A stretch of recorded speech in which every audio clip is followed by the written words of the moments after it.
GIT की smart class में आप सबका स्वागत है। एमएस वर्ड की इस क्लास में कल हमने सीखा था फॉर्मेट पेंटर के बारे में, है ना। आज हम बाकी की चीजें पढ़ेंगे।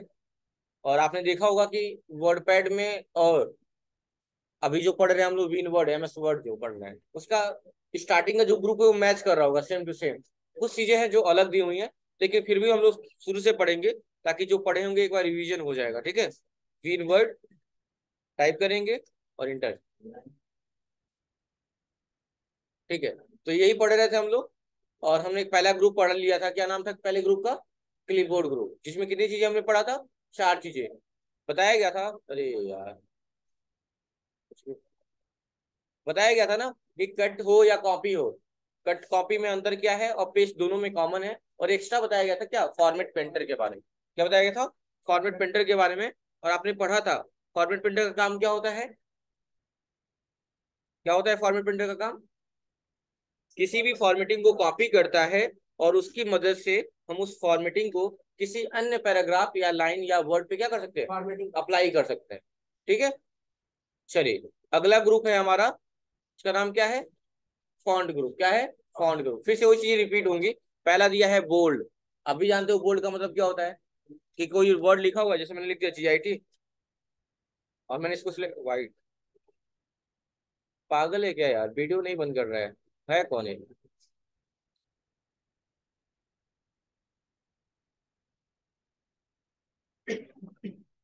जीआईटी, हमने इसको सिलेक्ट किया और यहाँ से क्या कर दिया? बोल्ड कर दिया। चाहे यहाँ से करिए या शॉर्टकट की तरीका आपको पता ही है। सिलेक्ट करके क्या करें? बोल्ड कर दें। यहाँ से इटैलिक करना पड़े, अंडरलाइन भी पढ़ लिए हैं। हाँ, लेकिन अंडरलाइन में वहां सिंगल अंडरलाइन थे। यहाँ क्या कर सकते हैं कि आपने सिलेक्ट किया, अंडरलाइन को सिंगल चाहिए, डबल चाहिए या डार्क चाहिए या डॉटेड चाहिए, जैसा अंडरलाइन चाहिए एज यूजुअल जैसा आपकी नीड है वैसा आप अंडरलाइन यहाँ पे ला सकते हैं। जैसे कर्ली में चाहिए जिगजैग मोशन में, ऐसे जिगजैग मोशन होता है ना, तो वैसे भी लाइए। तो आप इस पे क्लिक करेंगे, देखिए वैसे आ गया अंडरलाइन। यहाँ तक कि आप चाहें अंडरलाइन का कलर चेंज करना तो कलर चेंज कर सकते हैं। कैसे? राइट इस पे क्लिक करेंगे, मोर अंडरलाइन कलर पे आ जाएंगे, जो कलर चाहिए आपको कलर सेलेक्ट कर लीजिए, देखिए उस कलर में अंडरलाइन हो जाएगा। दिख रहा है पीछे? हाँ, साइज बढ़ा दे रहा है, देख सकते हैं आप लोग, रेड में हो गया। तो ऐसे ही लाइन को कलर कर सकते हैं, चेंज कर सकते हैं। टू और थ्री जो भी करना है यहाँ से कर लीजिएगा। कोई दिक्कत है? डॉटेड चाहिए डॉटेड, या डैश में चाहिए तो डैश वाला, जैसा अंडरलाइन करना होगा वैसा कर लेंगे आप लोग। और इसी पे क्लिक करेंगे तो क्या हो जाएगा? हट भी जाएगा। कोई दिक्कत?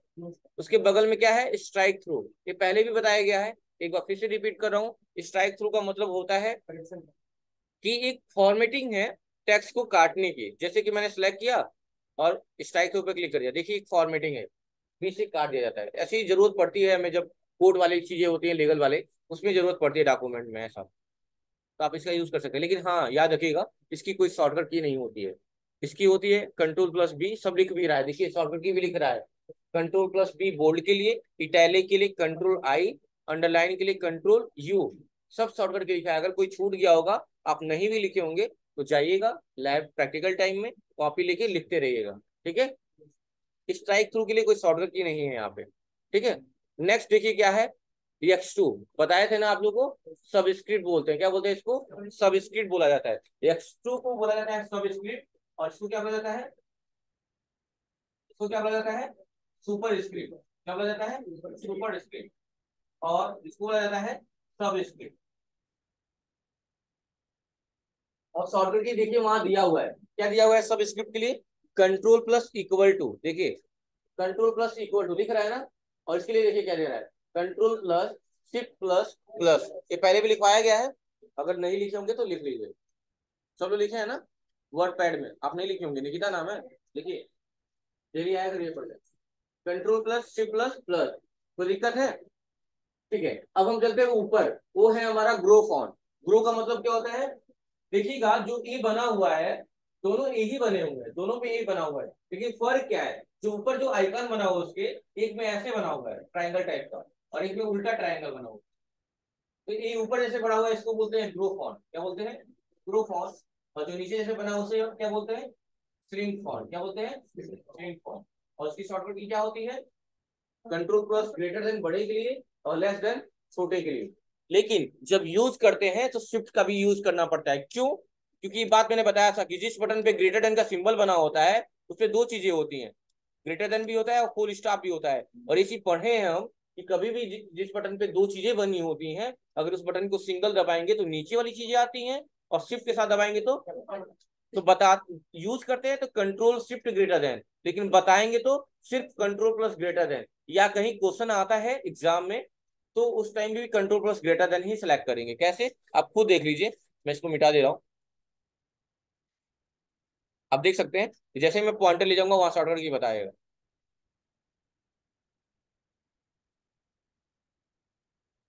देखिए, कंट्रोल प्लस ग्रेटर देन बना हुआ है ना। अक्सर लोग भूल जाते हैं, कंफ्यूज रहते हैं साइन को लेके, तो याद रखिएगा जो लेफ्ट साइड में ओपन करता है उसे हम ग्रेटर देन बोलते हैं। एक कोई याद कर लीजिए, दूसरा आप ऑटोमेटिक याद हो जाएगा, ठीक है। तो ग्रेटर देन, और बगल वाले को क्या बोलते हैं, लेस देन, यानी स्ट्रिंग फॉन्ट। देखिए उल्टा बना होगा उसमें, control plus less than. Shortcut की बता दिया गया है, और यूज करते हो शिफ्ट का यूज करेंगे, लेकिन बताएंगे नहीं, क्यों? क्योंकि शिफ्ट तो एक जरिया है ऊपर वाली चीजें लाने का, याद रखिएगा। नेक्स्ट देखिए, इसमें एक चीज बढ़ गया, केस। अभी तक केस नहीं था, मैं थोड़ा डाटा लेते आऊं, इसको मैं बंद कर दे रहा हूं। डाटा लाने का तरीका क्या है, equal to rand, RAND, bracket open किया, ब्रैकेट क्लोज कर दिया बिना कुछ लिखे, डाटा आ गया, ये देखिए। अब अगला है केस, इसे क्या बोलते हैं, केस, चेंज केस। तो कितने केस होते हैं, केस कितने होते हैं, टू। और कोई, देखिए एक तो नॉर्मल केस आप लोग पढ़े होंगे इंग्लिश में, जिसे हिंदी में बोलते हैं कारक, कर्ता ने कर्म को करण से पढ़ा नहीं, पढ़े होंगे ना। और एक केस होता है जो हम फिलहाल में यूज करते हैं, जो तीन होते हैं। कितने होते हैं, तीन। कैसे, सुनिएगा ध्यान से। कि एक टाइम ऐसा होता है सारे लेटर कैपिटल लिखते हैं हम लोग, लिखते हैं, उसे बोला जाता है अपर केस। क्या बोला जाता है, इसको बोला जाता है अपर केस। क्या बोला जाता है, अपर केस। अच्छा, एक टाइम ऐसा होता है कि हम पहला लेटर कैपिटल लिखते हैं, बाकी सारे क्या लिखते हैं, स्मॉल लिखते हैं। इसे बोला जाता है सेंटेंस केस। क्या बोला जाता है, सेंटेंस केस। या इसको बोल सकते हैं क्या, प्रॉपर भी बोल सकते हैं। क्या बोल सकते हैं, प्रॉपर केस भी बोल सकते हैं। और तीसरा जो होता है वो होता है सारा स्मॉल होता है। इसका मतलब क्या है कि वो है लोअर केस। क्या है, लोअर केस। तो तीन केस होते हैं, लिख लीजिए आप लोग। तीन केस होते हैं, लिख लीजिएगा। पहला अपर, दूसरा लोअर, और तीसरा सेंटेंस। सेंटेंस को और क्या बोल सकते हैं, प्रॉपर बोल सकते हैं। क्या बोल सकते हैं, प्रॉपर लिख सकते हैं। और हम किस केस में यूज करते हैं जी, मतलब बेसिकली हम डाटा किस केस में रखते हैं, थोड़ा हमारा हमारा डॉक्यूमेंट किस किस फॉर्म में होता है, किस केस में, रुबीना, हमारा डॉक्यूमेंट किस केस में होता है, रुबीना, रुबीना ही नाम है। हाँ, बताइए किस केस में होता है डॉक्यूमेंट हमारा, सेंटेंस केस में। मतलब आप लोग अक्सर सुने होंगे कि नाम का पहला लेटर पहले, जैसे मैंने लिखा था पहला लेटर कैपिटल, बाकी सारे स्मॉल। जैसे क्या बोलेंगे, सेंटेंस केस में तो हम बाय डिफॉल्ट किस केस में यूज करते हैं ज्यादातर, सेंटेंस।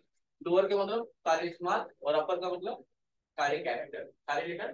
कितने केस होते हैं, तीन। तो कोई पूछेगा अगर आपसे कि आपका जो डॉक्यूमेंट होता है वो बाय डिफॉल्ट किस केस में होता है, तो क्या बोलेंगे आप, क्या बोलेंगे आप, अगर आपका डॉक्यूमेंट किस केस में होता है क्या बोलेंगे, सेंटेंस केस में होता है। किसमें होता है, सेंटेंस केस में। कोई पूछेगा सेंटेंस केस मींस दैट कि first letter will be capital, बाकी सारे स्मॉल। कोई दिक्कत है, ठीक है।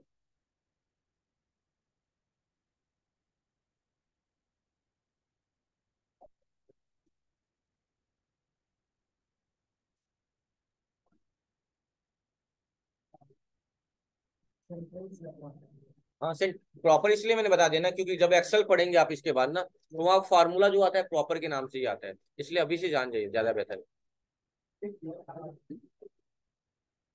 ठीक है, नेक्स्ट क्वेश्चन देखिए, नेक्स्ट देखिए उसके बगल में क्या है। अच्छा एक बात बताइए, कल हम लोगों ने क्या पढ़ा था कि हम इसको बोल्ड कर सकते हैं, या नॉर्मल कर लीजिए, पहले पूरा डॉक्यूमेंट सिलेक्ट करके और नॉर्मल कर लेते, बोल्ड नहीं चाहिए हमें, नॉर्मल चाहिए। ये नॉर्मल हो गया टेक्स्ट हमारा। अच्छा, हम इसको सिलेक्ट कर लिए, इसको हमने कर दिया बोल्ड, सामने देखिए इसको कर लिया इटैलिक, इसको कर लिया अंडरलाइन, और क्या कर लिया, हमने कलर चेंज कर दिया, इसको हाईलाइट भी कर दिया, यहाँ से हाईलाइट। तो बहुत सारी चीजें कर ली ना, बहुत सारी फॉर्मेटिंग कर ली। तो उसके बगल में जो दिया है, चेंज की इसके बगल में जो दिया हुआ है, इसका नाम है क्लियर ऑल फॉर्मेटिंग। क्या नाम है? Clear all formatting. यानी नाम से पता चल जा रहा होगा, क्लियर का मतलब क्या होता है? साफ करना। यानी ये फॉर्मेटिंग को क्या करता होगा? साफ करेगा। अच्छा, कितनी फॉर्मेटिंग की गई है इस पे? कितने, 4 या 5?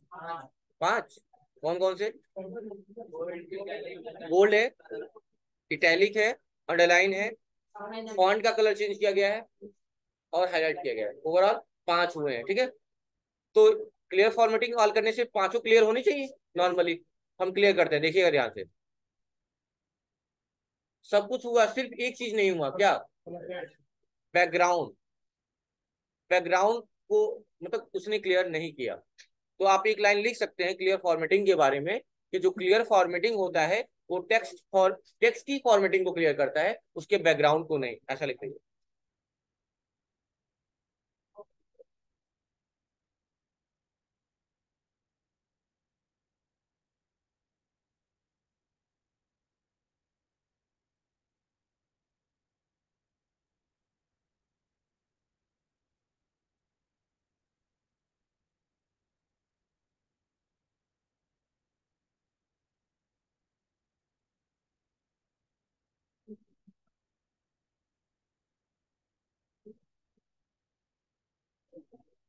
लिख लीजिए, फिर से सुन लीजिए, कि जो क्लियर फॉर्मेटिंग हो है, वो सिर्फ टेक्स्ट की फॉर्मेटिंग को क्लियर करता है, उसके बैकग्राउंड को नहीं। ऐसा लिख लीजिए। लेकिन ऐसा सिर्फ एमएस वर्ड में होता है। अभी लिब्रे ऑफिस जब पढ़ेंगे ना, जब ट्रिपल सी पढ़ाया जाएगा, तो वहां सबको क्लियर करेगा, ठीक है। लेकिन यहाँ एमएस ऑफिस पढ़ रहे हैं, तो ऐसा होता है। तो प्रॉब्लम अब यहाँ की फंसेगी, सुन लीजिए सामने। तो प्रॉब्लम आके अब यहाँ फंसेगी। तो ठीक है, फॉर्मेटिंग तो क्लियर कर लिया हमने, अब इसके बैकग्राउंड को कैसे सही करेंगे? तो सेम वही प्रोसेस होगा। जहां गए थे हाईलाइट करने के लिए, वहीं जाएंगे और क्या कर देंगे? नो कलर कर देंगे। तो बैकग्राउंड का जो कलर था वो सब नॉर्मल हो जाएगा। कोई दिक्कत है? तो ऐसे आप फॉर्मेटिंग को क्लियर कर सकते हैं। तो आपने क्या पढ़ा? बोल्ड पढ़ा, इटैलिक पढ़ लिया, underline, strike through, subscript, superscript, grow font, shrink font, और चेंज की और क्लियर फॉर्मेटिंग। ये है आपका फॉन्ट का कलर। यानी फॉन्ट का कलर चेंज करना है तो आप सिलेक्ट करेंगे और क्या करेंगे? कलर चेंज कर दीजिए, देखिए रेड में हो जाएगा। और क्या पढ़ा आपने? Text highlighter. इसे क्या बोलते हैं? Text highlighter. जिस कलर में हाईलाइट करना है आप सिलेक्ट करिए, जिस कलर में चाहिए आप उस कलर में हाईलाइट कर दीजिए, देखिए कलर में हाईलाइट हो गया। उसके बगल में जो दिया हुआ है, ये है आपका वर्ड आर्ट टाइप का। क्या है? वर्ड आर्ट से बोल सकते हैं आपको, या टिपोग्राफी दिया हुआ है, कि एक इफेक्ट है। जैसे वर्ड आर्ट आता है, वर्ड का ये word which give some chromatic और ड्रामेटिक डिजाइन दैट। सुन लिए आप लोग ना? सुन लिए? जिसकी भी बाइक हो एसएफ डिलक्स, जाके सही कर ले। कोई बाइक से आया है? सब साइकिल वाले हैं।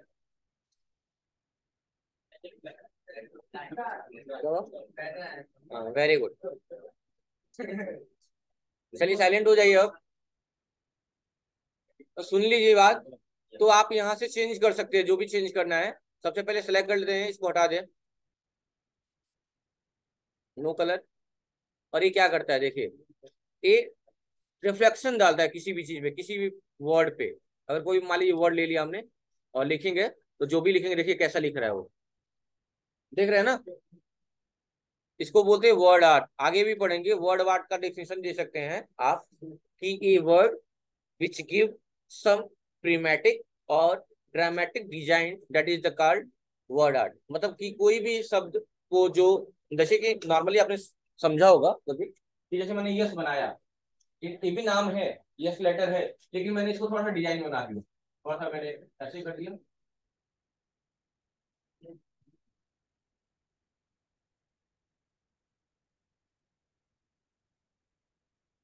ठीक है, तो ये भी तो नाम ही है, ये भी तो यस लेटर ही है, लेकिन थोड़ा सा ये क्या हो गया, इस पे हमने ड्राइंग कर दी, तो ये क्या कहलाएगा? वर्ड आर्ट कहलाएगा। क्या कहलाएगा? Word art. यानी शब्दों की कला है। और ये नॉर्मल लेटर है आपको, समझ में आ गई बात ना? तो वही यहाँ दिया हुआ है। आप क्या कर सकते हैं, कोई फॉन्ट ऐसा लिखना है आपको जो मतलब कि चाहते हैं थोड़ा सा अट्रैक्टिव दिखे, या फिर जो भी, तो आप यहाँ से सेलेक्ट कर सकते हैं। हाँ हाँ, पूरा मिटा के कर दे रहे हैं। कंट्रोल एस हटा दिया और बैक स्पेस से मिटा दिया, ठीक है। और मैंने क्या करा, इसको ऑन कर दिया। कोई भी लेना है, जो लेना है आप ले लीजिए, यही ले लिया मान लीजिए। अब कुछ भी टाइप करिए, देखिए थोड़ा जूम कर दे रहे हैं ताकि ध्यान से देख सकें आप। आप देख सकते हैं कैसा लिख रहा है, स्टाइलिश लिख रहा है। आप चेंज कर सकते हैं ऐसे, जो भी करना होगा यहाँ से। आउटलाइन का कलर चेंज करना है, मतलब जो साइड साइड में ब्लैक बन रहा है, आप चाहे रेड करना है तो रेड हो जाएगा। देखिए साइड साइड में अब रेड में बन रहा है, देख रहे हैं ना। इससे पहले क्या था, कंट्रोल जेड करिए। इससे पहले देखिए कैसा था, ब्लू में था, देख रहे हैं ना। और हमने सिलेक्ट करके क्या कर दिया, आउटलाइन चेंज कर दिया यहाँ से, आउटलाइन रेड कर दिया, तो रेड में हो गया, देखिए रेड में आ रहा है। तो ऐसे ही सारी चीजें कर सकते हैं। रिफ्लेक्शन डालना है तो बहुत सारे रिफ्लेक्शन भी दिए हुए हैं, ये रहा रिफ्लेक्शन। कोई फॉन्ट लिखेंगे तो उसके नीचे उसकी शैडो आएगी, परछाई, देखिए, देख रहे हैं। तो ऐसा यूज कर सकते हैं। इसको क्या बोल सकते हैं इस ऑप्शन को, मतलब कि लिब्रे ऑफिस में इसको बोलते हैं फॉन्ट वर्ड। और हमें जो एमएस ऑफिस में पढ़ते हैं इसको बोलते हैं वर्ड आर्ट। क्या बोलते हैं, वर्ड आर्ट। वर्ड आर्ट का मतलब होता है शब्दों की कला, ठीक है। और डिफिनेशन में लिख लीजिए, नहीं हो तो वर्ड आर्ट का, ए वर्ड विच गिव, लिख लीजिए ए वर्ड विच गिव।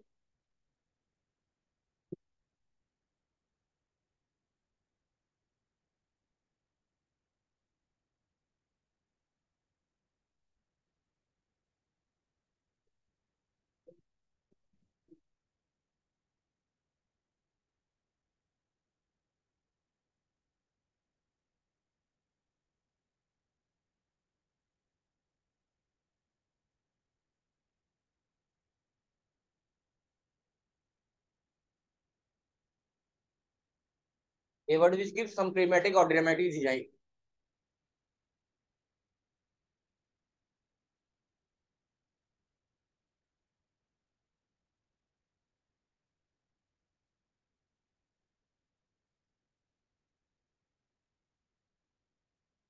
और ये देखिए, अभी रिसेंटली मैंने कुछ मंगाया, तो आप देख सकते हैं जो इसकी प्रिंटिंग हुई है, याद है एक बार आउटपुट डिवाइस में हम लोग पढ़े थे, आउटपुट डिवाइस में हम लोग पढ़े थे थर्मल ट्रांसफर प्रिंटर के बारे में, याद आ रहा है।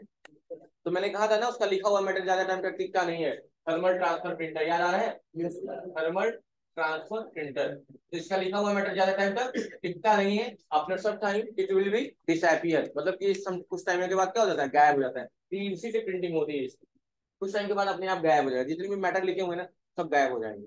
और पेज कैसा दिखने लगेगा, ऐसा दिखने लगेगा, ब्लैंक टाइप का। ठीक है, क्या देखिए।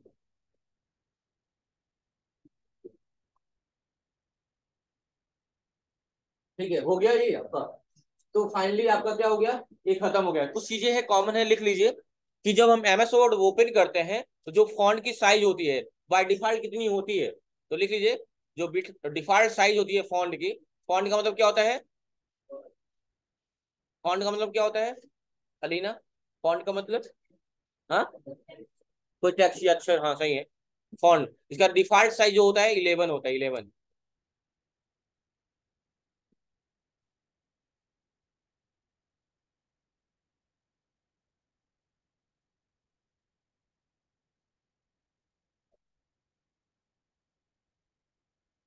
मरियम आप बताइए, फॉन्ट की मिनिमम साइज कितनी होती है, मिनिमम और मैक्सिमम।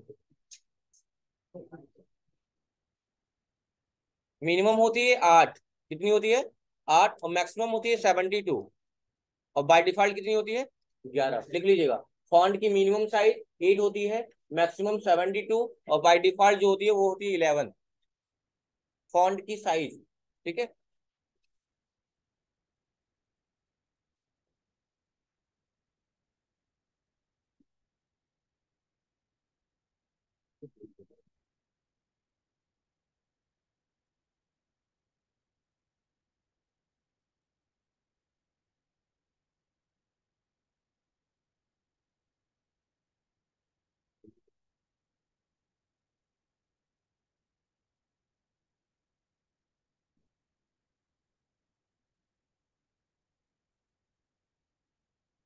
हो गया, चलिए एक और चीज लिख लीजिएगा। पेज की जो जूमिंग साइज होती है, मिनिमम बाय डिफॉल्ट क्या होती है, पेज की जो जूमिंग साइज होती है डिफॉल्ट होती है 100, 100% का। और मिनिमम कितनी होती है, मिनिमम होती है 10%। और मैक्सिमम होती है 500%। लिख लीजिएगा, किसकी बात हो रही है? पेज की जूमिंग साइज, पेज की जूमिंग साइज।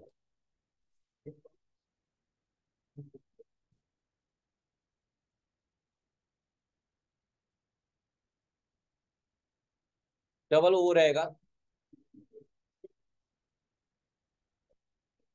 पेज की जूमिंग साइज बाय डिफॉल्ट कितनी होती है? 100% होती है, मिनिमम 10 और मैक्सिमम 500%।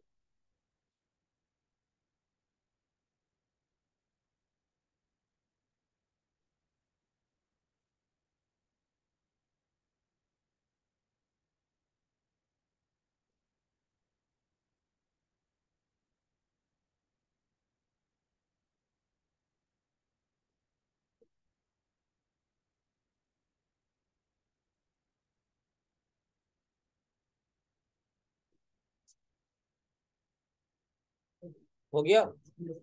चलिए, नेक्स्ट अगला हमारा जो ग्रुप है उसका नाम है पैराग्राफ ग्रुप, जिसमें चार चीजें आपने पहले पढ़ा था वर्डपैड में भी, और अभी फिर से मैं बोलूंगा। अलाइनमेंट, नाम सुना है अलाइनमेंट का? अलाइनमेंट कितने होते हैं? चार होते हैं। कौन कौन से? लेफ्ट, राइट, सेंटर और जस्टिफाई। याद आ रहा है? अच्छा, लेफ्ट अलाइनमेंट कैसा होता है? इसकी सॉफ्टवेयर की क्या होती है? लेफ्ट अलाइनमेंट की सॉफ्टवेयर की क्या होती है? कंट्रोल एल होती है। राइट का कंट्रोल आर, सेंटर का control C. Control C copy के लिए होता है, याद रखिएगा। और कभी भी दो सॉफ्टवेयर की एक ही चीज को लिए हो नहीं सकता है, तो कंट्रोल सी कॉपी के लिए हो गया, तो इसके लिए होता है कंट्रोल ई। सेकंड डेटर जो होता है, सेंटर का सेकंड डेटर क्या है? सेंटर का सेकंड डेटर क्या है? ई है, इसीलिए कंट्रोल ई, याद रखिएगा। और जस्टिफाई का कंट्रोल जे। तो आपने पढ़ा है, अगर कोई पूछेगा कि बाय डिफॉल्ट कौन सा अलाइनमेंट सेट रहता है, तो क्या बताएंगे आप? अगर आपसे कोई पूछता है कि आपके डॉक्यूमेंट का बाय डिफॉल्ट अलाइनमेंट क्या होता है, तो क्या बोलेंगे आप? लेफ्ट होता है। क्या होता है? लेफ्ट होता है। क्या आप अलाइनमेंट को चेंज कर सकते हैं? कर सकते हैं। चलिए मैं करके दिखा दे रहा हूँ आपको।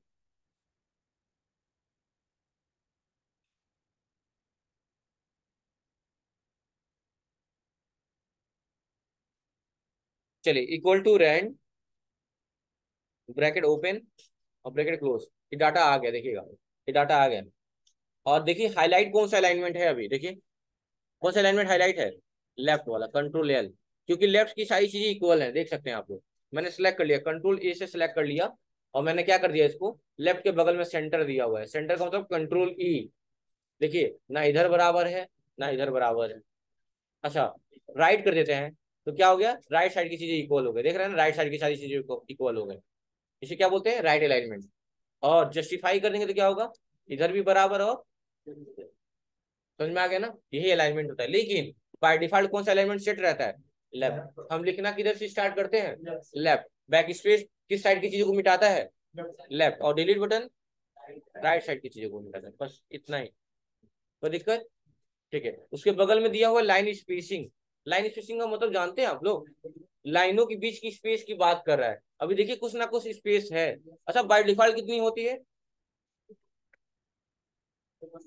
बताइए आप, बेबी पुष्पा, बताइए। लाइन स्पेसिंग जो होती है, दो लाइनों के बीच की स्पेस है, बाय डिफॉल्ट कितनी होती है?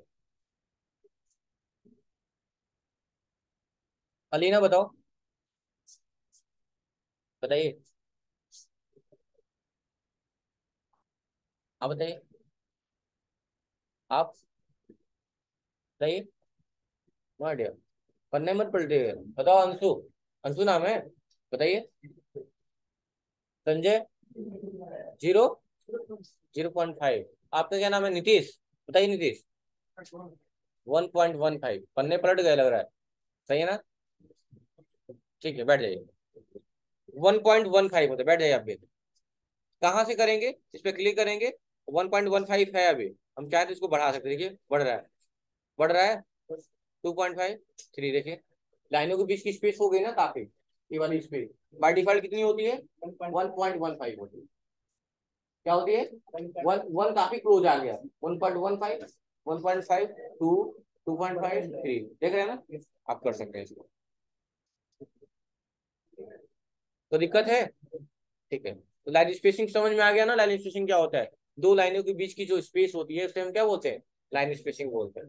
ठीक है, क्वेश्चन अगर आएगा कि लाइन स्पेसिंग किससे रिलेटेड है, अगर दो लाइनों के बीच की स्पेस है तो उसे क्या बोलेंगे, तो ऑप्शन देगा कि स्पेसिंग, लाइन स्पेसिंग, और भी ऑप्शन होंगे स्पेस वर्ड से। तो आप लोग क्या सिलेक्ट करेंगे, लाइन स्पेसिंग सिलेक्ट करेंगे। कोई दिक्कत है? अच्छा, उसके बगल में देखिए कलर दिया हुआ। अच्छा एक बात बताइए, जब आप सिलेक्ट करते हो ऐसे और टेक्स्ट को हाईलाइट करते हो तो होता क्या है, टेक्स्ट हाईलाइट होता है, लेकिन आप देख सकते हैं कि कहीं ना कहीं इनके बीच में गैप होता है। देख रहे हैं गैप, यहाँ पे गैप है, ये गैप होता है। लेकिन वहां जो दिया हुआ है वो कंप्लीटली कलर हो जाएगा, क्योंकि वो हाईलाइट कर दे, कलर कर देता है। इसको मैं हटा दे रहा हूँ, कंट्रोल जेड से हटा दिया, और मैं सिलेक्ट करके ये लगा रहा हूँ, क्या बॉर्डर यहाँ पे कलर दिया हुआ है, शेडिंग, और कोई कलर ले लिया मैंने, मान लो कोई भी ले लिया, ये लाइट वाला ही ले लिया। तो देखो इसमें गैप आया है क्या, देखिए तो इसमें कोई गैप है, तो ये शेडिंग है, इसका क्या नाम है, शेडिंग है। मतलब कोई गैप नहीं रहेगा, और इसका नाम हाइलाइटर है, मतलब कि सिर्फ लाइन को हाईलाइट करेगा, उनके गैप को मेंटेन नहीं करेगा। तो दोनों में अंतर है। तो जैसी रिक्वायरमेंट होगी आपकी, आप वैसा यूज करेंगे। अगर टेक्स्ट हाइलाइटर का यूज करने के लिए बोला जा रहा है तो टेक्स्ट हाइलाइटर, और शेडिंग के लिए बोला जा रहा है शेडिंग। क्या होगा, बैकग्राउंड को कर रहा है, हाँ बिल्कुल, हाँ पूरे बैकग्राउंड, ये हाईलाइट टेक्स्ट को हाईलाइट कर रहा है, इसका नाम टेक्स्ट हाईलाइटर है, और उसका नाम बैकग्राउंड के लिए है। ठीक है, बैकग्राउंड को कर रहा है उसके, तो दिक्कत है। ठीक है, नो कलर करेंगे, नो कर लीजिएगा। मोर कलर में जाएंगे तो और भी कलर के इफेक्ट आते हैं, जैसा कलर चाहिए आपको, ओके करेंगे तो वैसा हो जाएगा। ठीक है, तो दिक्कत है। चलिए, उसके बाद देख सकते हैं आप लोग, यहाँ बॉर्डर दिया हुआ है कि आप सिलेक्ट करेंगे, चाहते हैं आप इसको टेबल में रखना, टेबल में, बॉक्स में, तो आप यहाँ पे आएंगे और यहाँ पे क्या कर लेंगे, ऑल बॉर्डर कर देंगे, देखिए टेबल में आ जाएगा ऐसे। कोई भी चीज टेबल में चाहेंगे तो ऐसे टेबल में ला सकते हैं। जिसको भी सिलेक्ट करेंगे, ऑल बॉर्डर पे करेंगे, वो टेबल में आ जाएगा। देख रहे हैं ना, वैसे बॉर्डर लगा सकते हैं। कोई डाउट है? अच्छा, ठीक है। उसके बाद से एक नया पेज ले ले रहा हूँ, और थोड़ा सा मैं यहाँ पे क्या किया, स्पेस दबा दिया। ठीक है, इंटर कर दिया, और टैब बटन दबा दिया, और इंटर दबा दिया। अगर आपसे कोई पूछे कि बताइए मैं कितनी बार स्पेस, कितनी बार इंटर और कितनी बार टैब दबाया, तो क्या बताएंगे आप, बताइए कैसे बताएंगे। हाँ, आप एक ऑप्शन है, इसका नाम है शो और हाइड, जो पाई के जैसे सिंबल, मैथमेटिकल में इसको पाई बोलते हैं ना, इसको बोलते हैं यहाँ पे MS वर्ड में शो और हाइड बोलते हैं। क्या बोलते हैं, जैसे इस पे क्लिक करेंगे ना वो हमें बताएगा सब कुछ। क्या बताएगा, यहाँ पे बताएगा जितने भी डॉट लगेंगे, इसका मतलब कि आपने उतनी बार स्पेस बटन दबाया, क्या दबाया है, स्पेस बटन। जितनी बार एरो बना होगा ऐसे, वो बताएगा कि उतनी बार आपने टैब दबाया है, और जितनी बार ऐसे एरो बना होगा, पाई बना होगा पाई, वो बताएगा कि आपने उतनी बार इंटर दबाया है। चलिए चेक कर लेते हैं, आ गए और शो करा दिया।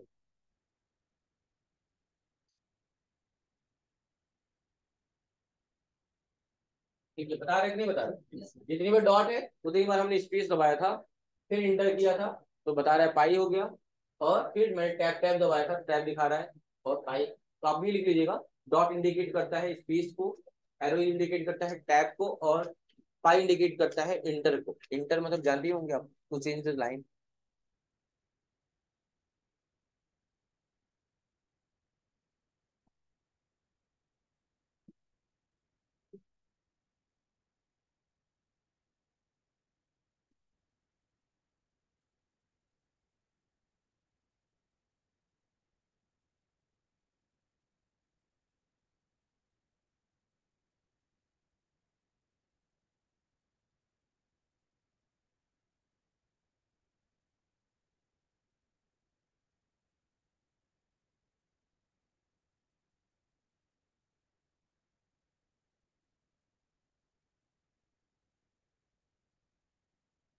हो गया, और भी आगे भी इसका यूज आएगा। इसका नाम क्या है, सो और हाइड लिख लीजिएगा। इसका नाम है सो, और ओ आर बोल रहा हूँ, आर का मतलब या होता है। और आपको पता है यार को कैसे इंडिकेट किया जाता है, ऐसे, इफ स्लैश का यूज करके। तो लिखा हुआ है सो, SHOW, इसका मतलब या होता है। देखिए जैसे लिखता है ना जेंडर, मेल है कि फीमेल, तो ऐसा लिखा था यम, और स्लैश करके लिखा था फीमेल एफ। तो आप टिक करते जो होते हो, आप टिक करते हो, है ना। तो वैसे ही यहाँ पे लिखा है सो और हाइड बोलते हैं। और इसकी शॉर्टकट की लिख लीजिएगा, इसकी शॉर्टकट की होती है कंट्रोल प्लस एस्ट्रिक, यानी स्टार, CTRL प्लस स्टार बना लीजिएगा, स्टार बना लीजिएगा ऐसे। Control plus star.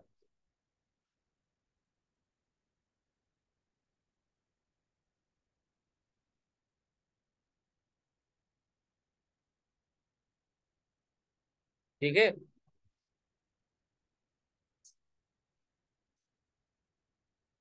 तो जब हम आगे टैब में पढ़ेंगे ना, अभी होम टैब पढ़ रहे हैं, तो इसकी जरूरत पड़ेगी हमें, तब आपको ये याद रखना पड़ेगा, ठीक है। चलिए इसको बंद कर देंगे तो हट जाएगा सब। अच्छा ठीक है। अब जैसे कि मैं कुछ नाम चाहिए मुझे, बोलिए। अंशु नाम, क्या नाम है तुम्हारा कोई? हाँ बलराम। मैंने लिख दिया बलराम। उसके बगल में क्या नाम है? अंशु। अंशु। और बता दीजिए। रामेश्वर। उसके बगल में संजय। और एक दो नाम और बोल दीजिए। विवेक। और शुभम। हाँ।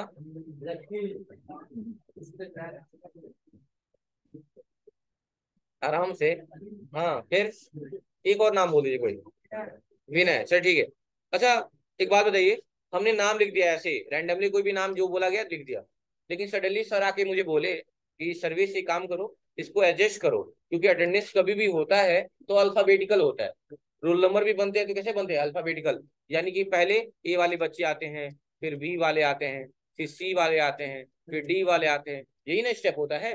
कहीं भी स्कूलों में भी अटेंडेंस होते हैं, ऐसे ही होते हैं। तो कैसे करेंगे? अभी तरीका नहीं पता होगा तो पूरा मिटा के दोबारा लिखना पड़ेगा। लेकिन हमारे पास ऑप्शन है। क्या ऑप्शन है, चलिए देख लेते हैं। उसके लिए ऑप्शन एक है सॉर्ट का। किसका है? सॉर्ट का। आप देख सकते हैं यहाँ पे एक लिखा हुआ है, यहाँ पे इसका क्या नाम है? सॉर्ट नाम है। सॉर्ट पे क्लिक कर, सबसे पहले डाटा को सिलेक्ट कर लेंगे। डाटा को सिलेक्ट करने के बाद कहाँ जाएंगे? सॉर्ट पे। और यहाँ पूछता है कि आपको कैसा रखना है डाटा, असेंडिंग ऑर्डर के डिसेंडिंग ऑर्डर में। असेंडिंग मीन्स डेट क्या होता है? हाँ ठीक है, लेकिन यहाँ असेंडिंग का मतलब क्या है? ए टू जेड के फॉर्म में। ए से लेके जेड के फॉर्म में। और डिसेंडिंग का मतलब क्या होता है? जेड से ए के फॉर्म में। तो हमें किस फॉर्म में यूज करना होता है? असेंडिंग ऑर्डर, यानी ए टू जेड के फॉर्म में। चलिए देख लेते हैं करके। तो यहाँ ऑप्शन असेंडिंग का है, बस आप ओके करिएगा। अच्छा एक बात बताइए, लॉजिकली अगर देखा जाए तो किसका नाम पहले आएगा? अंशु का। उसके बाद बलराम। उसके बाद लकी। उसके बाद, क्योंकि दो लोग हैं यश से, संजय भी है और शुभम भी है, लेकिन जब पहला लेटर मैच कर जाता है ना, हम लोग सेकेंड लेटर पे जाते हैं। तो उस हिसाब से यश पहले आएगा कि ये पहले आएगा? इसलिए संजय का नाम पहले आएगा, तब शुभम का। और शुभम के बाद क्या आएगा? आर रामेश्वर। उसके बाद से क्या आएगा? लास्ट में आएगा विनय। ठीक है, लॉजिकली हमने देख लिया, पर देखते हैं अप्लाई करके क्या अप्लाई होता है कि नहीं अप्लाई होता है ऐसा। तो सिलेक्ट कर लिया, और हमने क्या ए टू जेड पे गए, असेंडिंग ऑर्डर वाली सेट है, बस क्या कर देना है? ओके। देखिए तो सब सेट हो गया। आर पहले आएगा ना, रामेश्वर का पहले आएगा, आर यस होता है ना। आर के बाद यस आता है ना एबीसीडी में।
चलिए तो समझ में आ गया आपको ना। तो आज की क्लास में सिर्फ इतना ही।